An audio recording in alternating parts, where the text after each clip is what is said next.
तो व्यक्ती तुमच्या पुढं हात जोडतोय, तुमच्या पाया पडतोय, की म्हणतोय की माझ्या घरी मौता झाली, मला गॅस सिलेंडर द्या. ढासा ढासा रडतोय तुमच्या पुढे ते हातपाय जोडून, तरी सुद्धा तुम्ही त्याला गॅस सिलेंडर द्यायना नाही. आणि 2-2 टँकर सिलेंडर चोरता तुम्ही. 2-2 टँकर सिलेंडर चोरता तुम्ही. तुम्हाला कशी लज्जा वाटत नाही. आणि एक गरीब व्यक्ती म्हणतो माझ्या घरी मौता झाली, मला गॅस सिलेंडर द्या, माझ्या घरी पाहुणे रावडे आलेले, त्यांना नाश्ता जेवण चहा काहीतरी करायला माझ्याकडे काहीच सुविधा नाहीये, मी तुमच्या पाया पडतो, मला तुम्ही सिलेंडर द्या. तरी सुद्धा तुम्ही देत नाही. किती निर्लज्जपणा आहे. आता मित्रांनो सांगा तुम्ही, आता इमानदार व्यक्ती हातपाय जोडून मागतो तरी त्याला काही भेटत नाहीये, आणि बैमान लोक 2-2 टँकर सिलेंडर चोरू राहिले. 2-2 टँकर सिलेंडर. तुम्हाला सांगतो मित्रांनो, वाळूची घटना आहे. तुम्हाला सांगतो मी, मध्यरात्री 10 वाजता कारवाई झालेली आहे आणि 2 टँकर सिलेंडर तिला पकडलेले.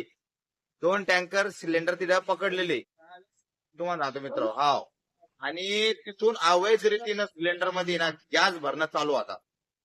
म्हणजे तिकडं असे छोटे धंदे चालू आहे, आणि इकडे गरीब तुम्हाला एक सिलेंडर हात जोडून मागतो. एक सिलेंडर 2 टँकर मधून फक्त एक सिलेंडर मागतोय, तरी सुद्धा तुम्ही त्याला देत नाही. म्हणजे किती, म्हणजे आता माणुसकीला काळिंबा म्हणजे लागण्यासारखी गोष्ट आहे की नाही? खरं सांगा तुम्ही. गिडगिडच होता राव. जय भीम. तर मित्र मला एक सांगा तुम्ही, असं चालतं का मग? 2-2 टँकर सिलेंडर चोराचे, आणि एका गरीबाला तो रडतो पडतो ढासा ढासा, तुम्हाला घरची सत्य परिस्थिती सांगतो तरी तुम्ही त्याला देत नाही. हे कुठपर म्हणजे कसं काय चालणार आहे? चुकीचं आहे का नाही?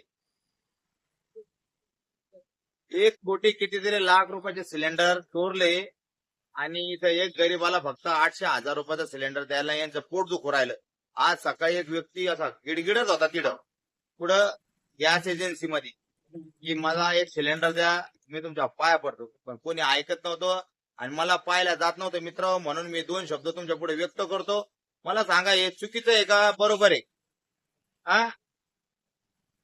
काय चाललंय हे?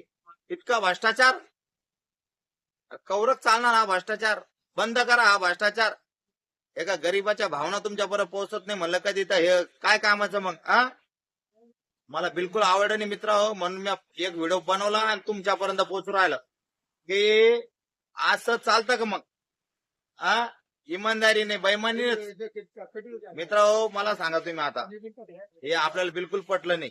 तुम्ही मला कमेंट मध्ये सांगा तुम्हाला कसं वाटलं तर.